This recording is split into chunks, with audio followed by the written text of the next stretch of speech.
Maximizing learners' classroom engagement under the new normal. This is Metsi Tumakdang presenting. Good day.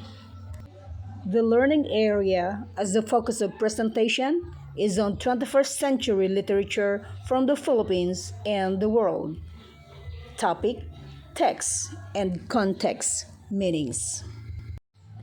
This presentation consists of three parts: Part 1, Part 2, and Part 3.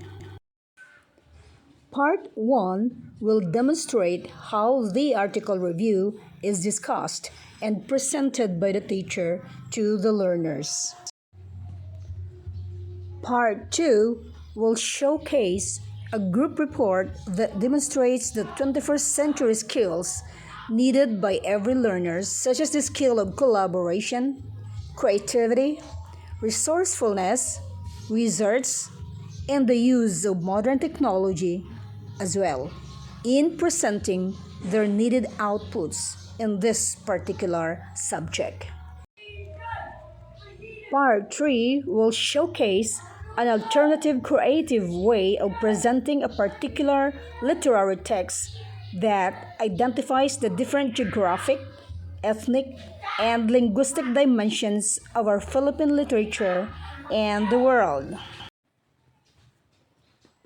Okay, demonstration begins. Good day, learners! Get further credits for your performances by viewing or reading this short article review.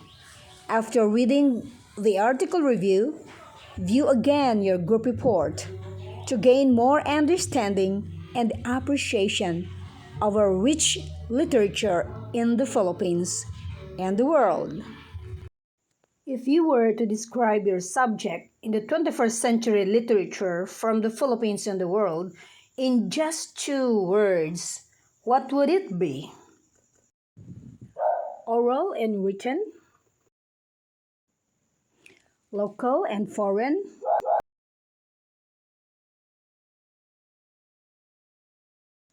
what have you?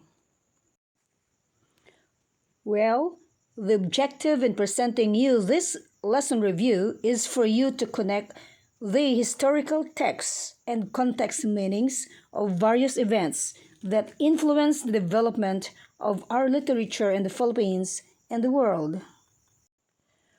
Remember that when we say text, it refers to anything or everything that our senses could see, either real or imagined.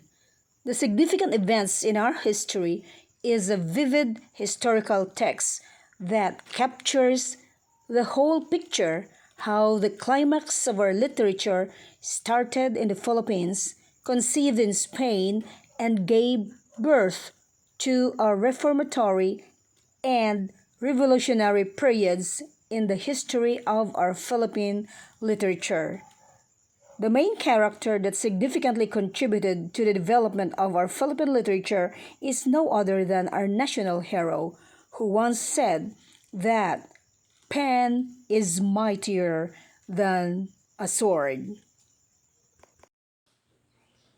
To understand the revolutionary beauty of our Philippine literature, one needs to view the various texts in context to the native Filipinos who produced such texts while they were engaged in their studies in other countries such as Spain and Europe. Here's a review of the following article entitled Introduction to Philippine Literature as written by Katrina Melisa Cruz, published in the WordPress.com. The article captures how Philippine literature has come into being from its oral form to its written form. It identifies the different genres and how it has evolved from its oral form like proverbs, riddles, and epics into written form like poetry, novels, and short stories, as they richly exist in the different geographic regions and ethnic groups within the Philippine archipelago. Some representative texts from different regions are also mentioned by the writer. At the later part of the article, it identifies the emergence of other genres of literature during the 21st century, such as the creative nonfiction, blog, chick-lit, graphic novel, among others. Remember, at the beginning of the lesson, I asked you what two words could you use to describe the climax of literature in the Philippines? Interestingly, we could sum up the literary periods, the climax of our literary periods, into two words: the reformatory and revolutionary. Although in this article, the writer states that there are at least three stages of Filipino literature. It consists of the pre-Spanish period, the Spanish period, and the propaganda and revolutionary periods. To conclude, the Philippine literature is seen to be reformatory and revolutionary in nature. In fact, the pieces of literature penned by our heroes in the past brought forth reforms. They were fundamental to the creation of the first ever written piece of literature called the 1899 Malolos Constitution. It brought forth government reforms and finally ended the abuses of a ruling government. Its fundamental provision, of course, was the separation of the church and the state.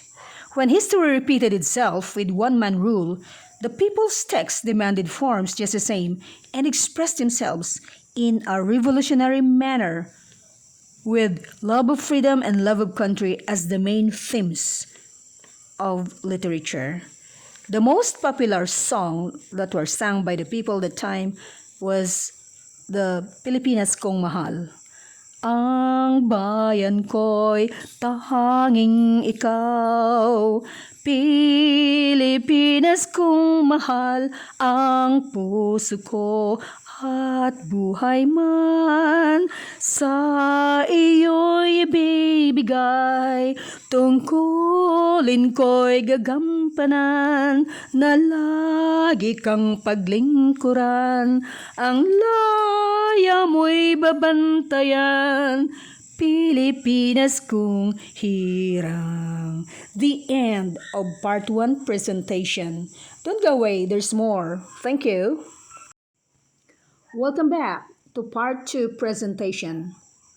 Part 2 will showcase a group of students who would report the same topic on text and context meanings. At the same time, they would demonstrate the 21st century skills needed by every learner, such as the skill of collaboration, creativity, resourcefulness, research, and the use of modern technology, as well in presenting their needed outputs in this particular subject. Enjoy watching!